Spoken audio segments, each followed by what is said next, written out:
Overwatch is so densely packed with fantastic gameplay, you might not have noticed a bunch of secrets that Blizzard has hidden in the game.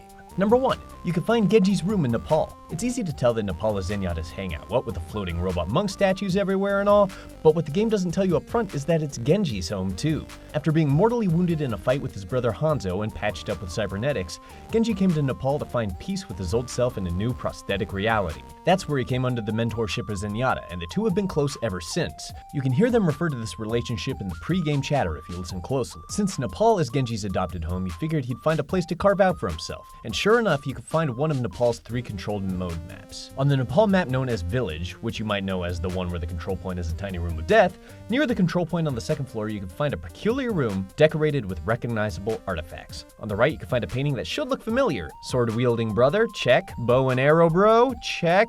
Giant dragon? You bet. It's not a coincidence, this all seems like a direct call-out to the Shimada family. On the left, we can see a certain sword, and on the right, it's a snapshot of babyface Hanzo and babyface Genji in better days.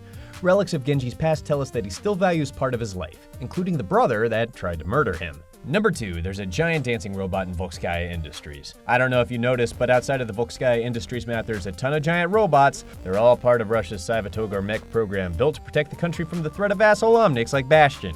It's tricky, but you could even catch one mech pilot doing the robot and pulling off some moves in the furthest edge of the background. Number 3, plenty of movie and TV references. Winston's Don't Get Me Angry directly acknowledges the similarities of his rage mode with Bruce Banner's hulking out. In Route 66, there's a King of the Hill reference, Deadlock propane and propane accessories. There's even a clever reference to the Bill Murray favorite Groundhog Day, found in Route 66 Diner. In Groundhog Day, when pulled over by the cops, Murray jokes with the arresting officer by starting up a drive-thru offer. Too early for flapjack?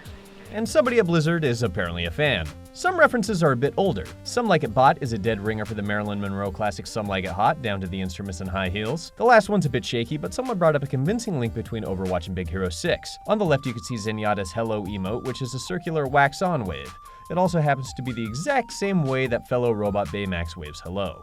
It might be a coincidence, but the two synthetic lifeforms are pretty similar in personality and vocal cadence, and the connection is just too tough to deny. All we know is, now I want Baymax in Overwatch, and I will never be happy again. Number 4, a touching tribute to a deceased fan. Blizzard has a history of honoring fallen fans by representing them in-game, including the now tragic story of Woo Hong-yu, a 20-year-old fan who was notorious among his friends for being a big fan of Captain America and, of course, video games. One day before Overwatch was set to release, Hong-yu was killed when he tried to stop a thief from stealing his friend's motorcycle. Following his death, local government bestowed Hong-yu with the Courageous Citizen Award, and Overwatch developers planted this lovely tribute in Lijiang Tower. On the display of spacesuits, the centerpiece rings Hong-yu in Chinese characters. The words above the suit roughly translate to Immortal Hero, or as Mercy would say, Heroes never die! Number 5, Animated Aftermath. If you haven't checked out the Overwatch animated shorts yet, you really owe it to yourself to set aside a few minutes and watch them. Not only are they entertaining and well-produced, but each short has visible impact on the map in which they take place.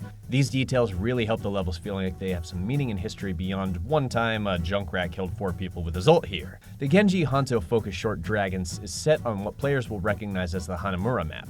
This is where the Shimada brothers throw down. In addition to some shredded lanterns and ninja stars stuck in the wall, you can see an arrow meant for Genji's head still stuck in the ground. You can't remove the arrow by shooting it, so for now it's a permanent scar on an otherwise lovely wood paneling. Then there's the short Alive, in which Widowmaker successfully pulls off her assassination mission. Mandata was one of Zenyatta's allies, a peaceful figure that was championing unity between man and machine.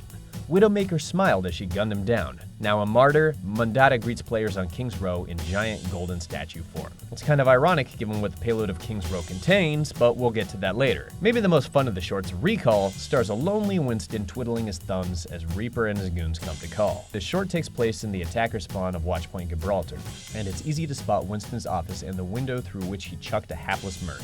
True to form, Winston's desk is still covered in jars of peanut butter. Number 6, shameless Blizzard developer cameos. Over in the crew quarters of the Gibraltar map, you can find what appear to be the names of several developers. Programmer Paul Pinto can be seen to the left, and senior environment artist Paul Clevistaff snuck his way in there in the middle. Blizzard was a little sneakier with the arrivals board at the Numbani airport. In general, it's a pretty expected mix of imaginary places like Dorado and Numbani combined with real-world locales like New York and Tokyo, but others stick out oddly. Why would the Cork, Ireland airport be featured over the Dublin airport? Doesn't Irvine, California airport even exist? The explanation, of course, is that several of these locations correspond to Blizzard offices, specifically Irvine, Cork, Seoul, Paris, Austin, Shanghai, and San Francisco. And of course, it totally makes sense that Irvine, the headquarters of a company that likes to take its time, would have the only flight on the list that's delayed. Number 7. The secret stories behind those payloads you're escorting. Overwatch doesn't exactly tell you what you're doing most of the time. Sure, you're told to attack Objective A or escort the payload, but what exactly does that mean? The answers aren't found in any kind of narrative-driven campaign, but details are tucked away in the environments. Watchpoint Gibraltar is probably the easiest one to figure out. The payload is literally labeled satellite drone. If that doesn't give it away, there are some other hints dead center. As we established earlier, the attacking team on Gibraltar starts in Winston's lab, complete with broken window. You can find all sorts of suits and gadgets lying around, but the most important part here is the blackboard. Written in chalk, you can find step-by-step instructions for what exactly escorting the payload means. In this case, it's guiding a satellite drone to a rocket at the end of the level, which will reactivate the members of Overwatch, some of which will already be helping escort the payload. Each escort mission is a little different, however. On Dorado, the attacking team is tasked with moving a rusty old hover truck that's hauling a large and mysterious device to a large and mysterious pyramid-shaped building. Some supplementary material on Blizzard's site tells us that the building is a power plant supplying clean energy to the city. And judging from the large monitors on one of the side rooms, the device being escorted in this case is some kind of battery or energy coil. When it comes to Route 66, the payload is regular old live ordnance variety. But how it got there is a bit more interesting. Attackers on Route 66 begin in a diner that seems to have been a hideout for the Deadlock Gang, McCree's previous posse. Even though their comrade left for Overwatch, they were still up to their old tricks. On the right side of the diner, you can see a detonator and blueprints for what appears to be specifically placed charges designed to blow up a bridge. Sure enough, that part of the level is covered in wrecked train cars. The payload in this case would be the target of this high-stakes heist, likely a bomb of some kind. Other payloads are a little more transparent about their contents. On Numbani, you can clearly see what appears to be the Doomfist gauntlet encased in an indestructible cylinder on the payload. Those who remember the original Overwatch animated short will recognize the device as an object valued by the bad guys like Reaper and Widowmaker. But there are also plenty of posters of Doomfist around Numbani, hinting at a series of owners for the gauntlet. Hopefully one or all of these Doomfist wielders will be playable at some point. The most disturbing payload, however, has to be the one at King's Row. There aren't a whole lot of hints in-game about the vehicle you're escorting, but Junkrat does have a pre-game voice line when attacking on the map. So we're delivering a bomb to scrap some bots, and I'm getting paid for it. So you're blowing up some robots? Zenyatta doesn't sound like he'd be cool with that. But the developers confirmed in an interview that what you're doing is driving into the home of the local Omnic population and nuking them all with an electromagnetic pulse. Ever notice that electric crackle and blue explosion when you win a match on King's Row? That's the EMP. Rigging a satellite and restoring power to a city seems like an admirable mission, but nuking a neighborhood of innocent robots in an act of terror straight up is made all the more disturbing by the possible involvement of Omnics like Zenyatta and Bastion. Even if you win your assault on King's Row, you still kinda lose. Number 8. Diablo references everywhere. Multiple Diablo in-jokes can be spotted at the Route 66 diners, such as the display of Diablo hot sauce. Squint hard at one of the checks on the wall and the hot sauce sign and you can make out a familiar name. That's the signature of none other than Deckard Cain. The date the check was written is notable too. May 15th, 2012 is the release of Diablo 3. Jumping over to Hollywood for a second, check out the branding on the trailer at the end of the map. No doubt that's a reference to Diablo's Avenging Angel Tyrael. I guess it has a better ring to it than Winnebago. And finally, you can find another call out to Diablo in the Dorado level, only this one looks a little bit different. One of the many colorful shootable pinatas strewn throughout the map was crafted in the visage of Mr. Box Art himself. And this time, his loot is edible. Number 9, there's a couple of Hearthstone Easter eggs too. No doubt you've noticed the abandoned workstations with Hearthstone playing on their monitors. They can be found on several maps, and they're not exactly hiding it. Forget for a minute that it's a total dick move to leave in the middle of a match. There's another Hearthstone reference that you might have missed. Regular playing cards are scattered about maps like Route 66, only these have Hearthstone card backs. Yep, even when Blizzard characters play poker, they're still playing Hearthstone. Number 10, inevitable StarCraft nods. The arcade machines in Hanamura's attack spawn area are barely worth mentioning as hidden details or Easter eggs. They're pretty much screaming their references in your face. A little easier to miss, however, is the name and logo of the arcade, found right outside. Under 16-bit Hero stands a pixelized version of Raynar from the StarCraft series. Even the Zerg get representation. In the attacker's spawn for Temple of Anubis, a mounted skull of a Zerg Hydralisk rests on the wall. It has confusing and frankly terrifying implications for the Overwatch universe, but it's there all the same. The countertop of Route 66 Diner seems to fly in the face of the shared universe hints. Craft from the Stars sounds like something your grandma might call StarCraft, but that's the title of a comic that features renderings of Craner and Kerrigan straight from the official Blizzard promo art. Look over the counter and at the soda fountain and there's yet another Zerg shoutout. Furthest over to the right, that's the symbol of the Zerg race. A couple of spigots over to the left is a delicious sounding beverage called Dr. Boom. but we'll get to more Warcraft references later. Number 11, the Lost Vikings get their due. The Lost Vikings are kind of the red-headed stepchildren of the Blizzard universe. Their last game releasing on the SNES about 2 decades ago, but the trio of spacefaring ruffians have recently resurfaced in the MOBA mashup Heroes of the Storm.